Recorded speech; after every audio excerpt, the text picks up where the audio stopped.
Hah?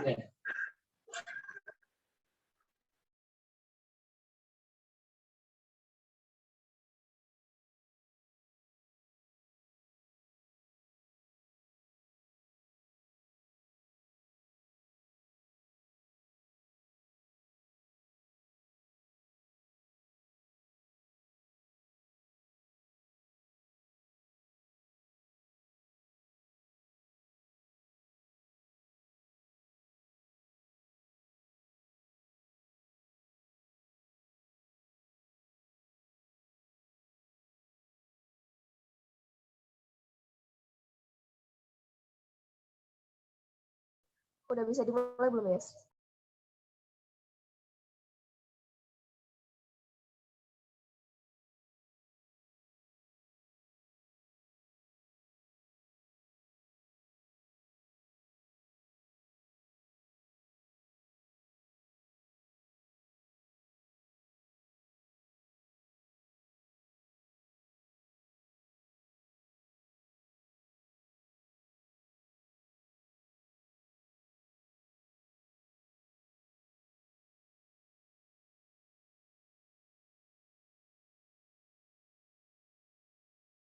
Adam hadir.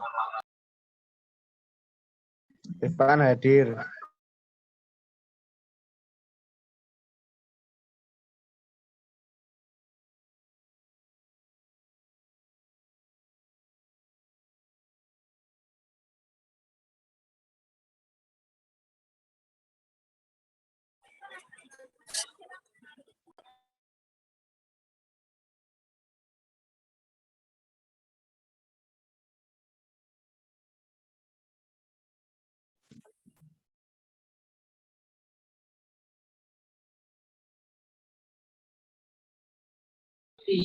Assalamualaikum warahmatullahi wabarakatuh.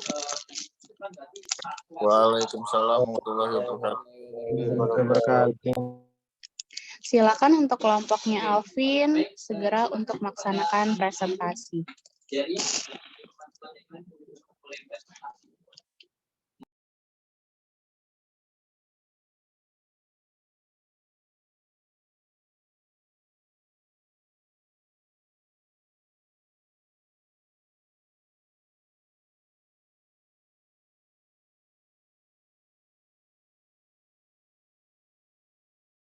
Baik, Bu. Izin mulai presentasi ya, Bu. Ya, silakan. Sebelumnya saya buka Assalamualaikum warahmatullahi wabarakatuh. Selamat siang dan saya ucapkan terima kasih kepada Ibu Dayurika Perdana selaku dosen pengampu mata kuliah Pancasila hari ini yang sudah memberikan kesempatan kepada kelompok kami untuk presentasi. Dan saya juga mengucapkan terima kasih kepada teman-teman yang sudah hadir pada Zoom meeting siang hari ini. Saya Elsa Agustina dengan NPM 21751008 yang akan bertugas sebagai moderator dalam presentasi kelompok 6 hari ini. Di mana kelompok kami akan membahas mengenai Pancasila sebagai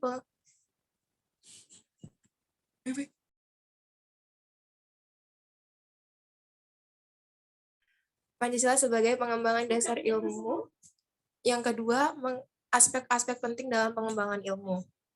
Namun tentunya saya tidak sendiri dan ditemani oleh rekan-rekan saya yang terdiri dari Alvin Alfarabi Subara dengan NPM 21751002 dan Cindy Cahyani dengan NPM 21751008. Baiklah, untuk mempersingkat waktu, izinkanlah saya selaku moderator untuk menyampaikan materi yang pertama. Bisa dilanjut, Alvin, slide-nya. Baik. Pancasila sendiri adalah sebagai dasar nilai pengembangan ilmu, dapat mengacu pada beberapa jenis pemahaman. Pemahaman yang pertama yaitu bahwa setiap ilmu pengetahuan dan teknologi yang dikembangkan Indonesia haruslah tidak bertentangan dengan nilai-nilai yang terkandung dalam Pancasila itu sendiri. Bahwa setiap iptek atau pengetahuan dan teknologi yang dikembangkan Indonesia haruslah menyertakan nilai-nilai bahwa Pancasila sebagai faktor internal pengembangan iptek itu sendiri.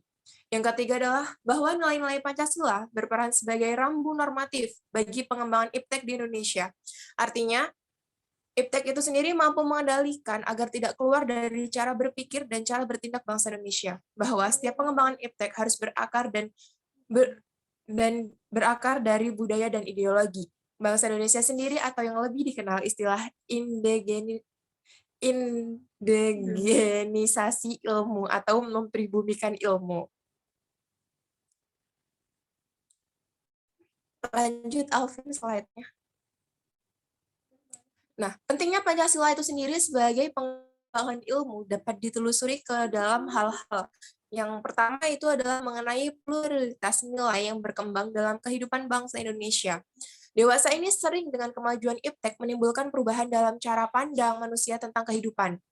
Dengan adanya IPTEK itu, cara pandang manusia tentunya akan berubah dari yang dulunya tradisional, sekarang berubah menjadi sedikit modern. Nah, yang kedua, dampak negatif yang ditimbulkan dari kemajuan IPTEK itu terhadap lingkungan. Hidup berada dalam titik nadir yang membahayakan ekstensi hidup manusia di masa yang akan datang.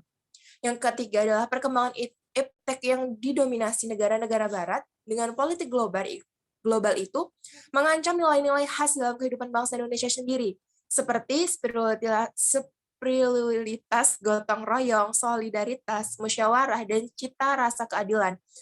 Dengan adanya IPTEK itu akan mempengaruhi rasa gotong royong yang dulunya semakin erat. Dengan perkembangan teknologi itu akan sedikit memudar, karena masyarakat sudah jarang untuk berbaur kepada masyarakat yang lainnya. Baik, mungkin sekian penyampaian dari saya. Selanjutnya akan dilanjutkan oleh rekan saya, Cindy. Kepadanya saya persilahkan. Baik, terima kasih moderator. Di sini saya akan menyampaikan presentasi materi selanjutnya. Kedudukan Pancasila sebagai paradigma pembangunan nasional menurut Syahrial Syarbaini 2003 harus memperhatikan konsep sebagai berikut. 1. Pancasila harus menjadi kerangka kognitif dalam identifikasi diri sebagai bangsa. Pancasila harus diletakkan sebagai kerangka berpikir yang objektif, rasional dalam membangun kepribadian bangsa. Oleh sebab itu, perlu dikembangkan budaya ilmu pengetahuan dan memupuk rasa persatuan dan kesatuan bangsa. 2. Pancasila sebagai landasan pembangunan nasional, perubahan yang terjadi dalam masyarakat dan bangsa akibat dari pembangunan harus semakin menempatkan nilai-nilai Pancasila yang dapat dirasakan dalam kehidupan berbangsa dan bernegara. 3. Pancasila merupakan arah pembangunan nasional. Proses pembangunan nasional tidak terlepas dari kontrol nilai-nilai Pancasila. Oleh sebab itu, kemana arah pembangunan melalui tahap-tahapnya tidak dapat dilepaskan dari usaha mengimplementasikan nilai-nilai Pancasila, sehingga pembangunan adalah pengamalan Pancasila. Next, Alvin. Pancasila sebagai dasar nilai pengembangan ilmu. Pengertian Pancasila sebagai dasar nilai pengembangan ilmu dapat mengacu pada beberapa jenis pemahaman. Salah satunya adalah bahwa setiap ilmu pengetahuan dan teknologi yang dikembangkan di Indonesia haruslah tidak bertentangan dengan nilai-nilai yang terkandung dalam Pancasila. Baik, materi selanjutnya akan disampaikan kepada Alvin Afarabi. Pancasila sebagai landasan etika pengembangan IPTEK dapat dirinci sebagai berikut.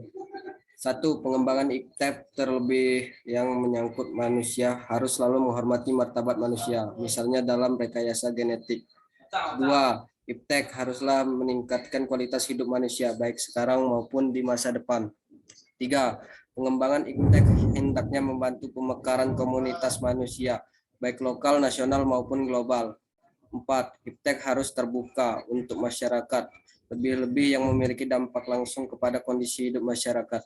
5. IPTEK hendaknya membantu penciptaan masyarakat yang semakin adil. Dalam upaya manusia mewujudkan kesejahteraan dan peningkatan harkat dan martabatnya, maka manusia mengembangkan ilmu pengetahuan dan teknologi. Pancasila telah memberikan dasar nilai-nilai bagi pengembangan IPTEK demi kesejahteraan hidup manusia.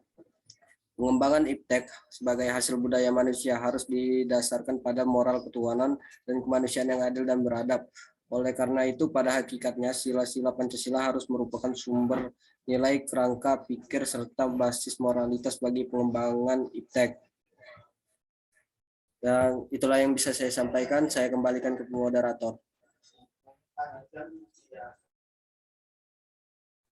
Baik, sekian penyampaian dari kelompok 6. Kurang lebihnya kami mohon maaf. Selanjutnya akan dilanjutkan oleh sesi tanya jawab, di mana kalau dari saya sendiri yang bertanya adalah Atia Abel, dari Cindy yang bertanya dari Maidina, dan dari Alvin yang bertanya adalah Kevin, dilanjutkan di WhatsApp group. Mungkin ada tambahan dari Ibu Dayu, saya persilahkan. Baik, terima kasih atas waktunya.